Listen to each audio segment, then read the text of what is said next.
Hi, today we're going to see if we can make a little bit of mustard from the mustard seed. Jesus tells several parables about the mustard seed.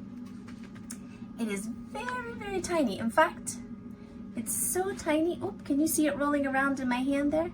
That's how tiny the mustard seed is. You can find yellow, black, and brown mustard seeds. And today we're going to use mustard seeds to make some mustard. So the first thing that you're going to do is you're going to take a piece of parchment paper, or if you have wax paper, or if you have paper coffee filters, you can use those. And we're going to fold it in half and make a crease. Once we've made our crease, we're going to put our mustard seeds inside near the fold. And we're going to take 2 tablespoons of mustard seed. There's 1 tablespoon, and I'm just going to carefully put it in there so that my seeds don't all roll away. And then we're going to take 1 more tablespoon, and we're going to put it in here. Now in Nigeria, where we live, people would use what's called a grinding stone to grind the seed into powder. And you could use an electric spice grinder, but we're going to see if we can do our own sort of grinding. You can use a rolling pin or a hammer or mallet, or if you have a heavy cast iron pan, you could use that as well. And it's good to do this on top of a wooden cutting board so that you don't make any marks on your counter. So I'm going to put this on my cutting board here. I've got all my seeds inside. You can kind of fold the edges closed if you want to help keep the seeds from rolling out while you crush them. Make it kind of like a little envelope. So I've done my 2 sides here, and I'm going to fold this side. Now I can use my rolling pin, my hammer, or my pan to start smashing those seeds. And you can kind of hit it to break them, and then you can press it to grind them. Or if you're using the hammer, the seeds are very hard, so don't be afraid to pound them hard. And if we peek inside, see how some of those are starting to change color? That's because I've broken them open. So we're going to keep pounding them and grinding them until we have a nice powder. Make sure you keep your edges sealed so that your seeds don't get away. You can hold it down with 1 hand.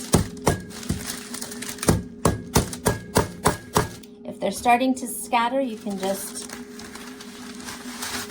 put them back towards the center, close it up again, and keep pounding. Or if you're using your rolling pin, you can pound and then grind. Once you've got it pounded and ground into a nice fine powder, you're going to put it in a small bowl. And it's okay if there are still a few seeds in there. That'll just give extra texture to your mustard. If you want, you can use a small strainer and strain them out. So I have my mustard powder in my bowl now, and I'm going to add in my seasonings. I'm going to add in 1/8 of a teaspoon. If you don't have 1/8 of a teaspoon, you can use your 1/4 teaspoon and just fill it half full, which is what I'm gonna do. So put 1/8 of a teaspoon of salt, and then you're gonna take just a tiny pinch of turmeric. That's gonna help give it that yellowish color that we're used to with mustard. So just put a little pinch in there. It doesn't take much. And I'm gonna put a little pinch of paprika. Just a little pinch. We're gonna mix that around to make sure that the seasoning is all mixed in. And then we're gonna add 2 tablespoons of vinegar. So take my vinegar, and I'm gonna pour 1 and 2 tablespoons of vinegar. And I'm going to mix that around. Now you can see my mustard looks kind of thick, and it's pretty dark. Now part of that is because I used black mustard seeds instead of yellow mustard seeds.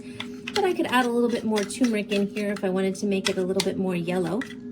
And if I wanted it to be a little bit more runny, I can add a little bit of water. You can use it right away, but what tastes even better is if you let it sit in the refrigerator for a day or two so that the flavors can really blend together.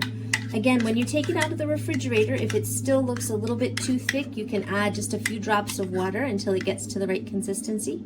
And that's how we make mustard.